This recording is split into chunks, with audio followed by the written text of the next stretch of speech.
It's been the burning question. Will President Trump attend the White House Correspondents Dinner at the end of the month? Now, as you know, he didn't go last year because of his feud with the press. And now, dun, dun, dun, dun, we have an answer.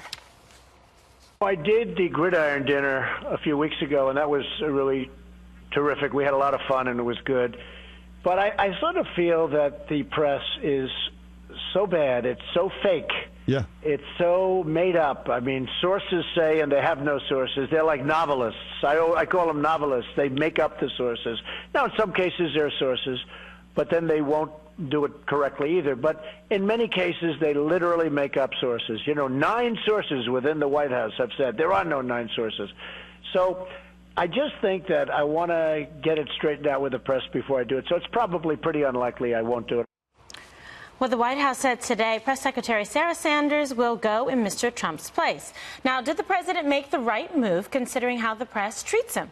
Here are just a few of the latest examples.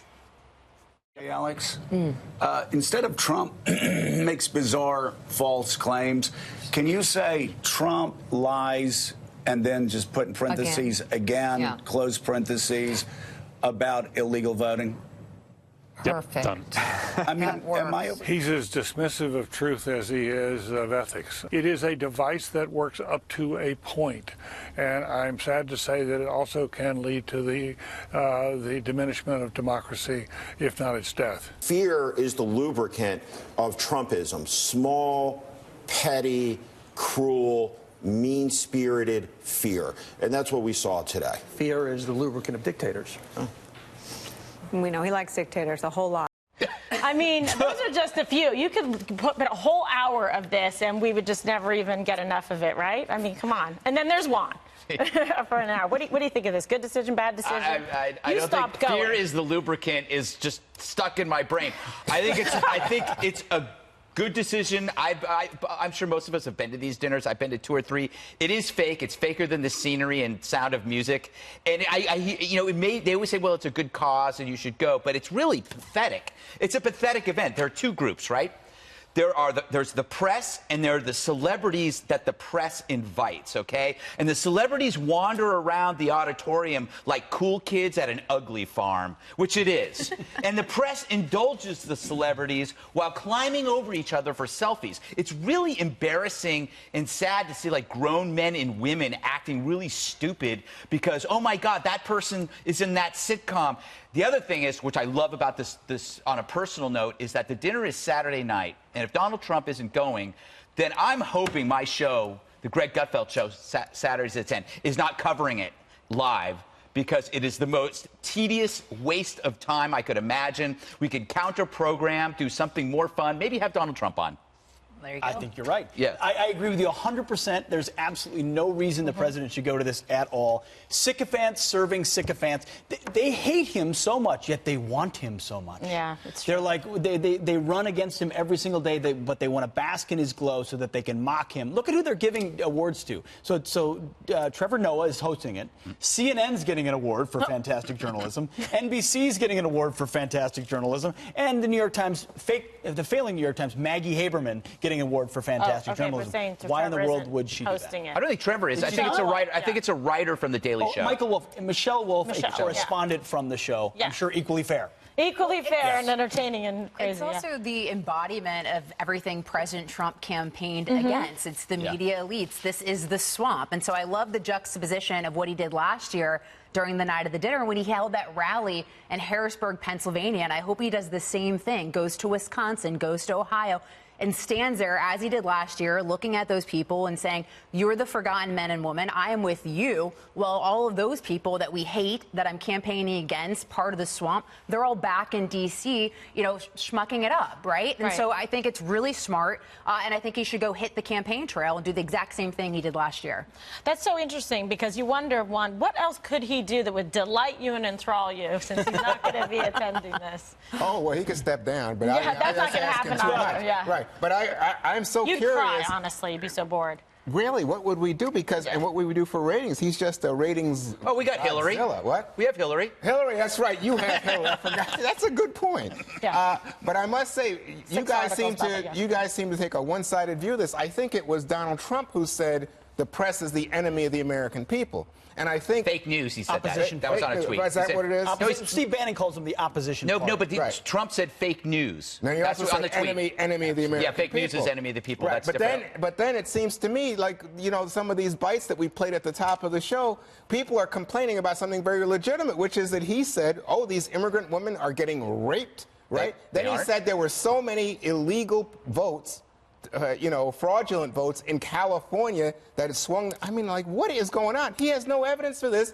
Then the press points it out, and you guys say, there goes the press again. But it's not just Donald Trump. It's also CBS's John Dickerson said the media has done a good enough job of ruining their reputation on their own. They're the ones who illegitimize themselves. You look at all these stories that have been so egregiously wrong, whether it's the ABC Brian Ross story, whether it's stories with CNN, just getting blatant, simple facts like a timeline incorrect. So they're the ones that have damaged their own reputation. So don't you think that the media bears some culpability here? Sure.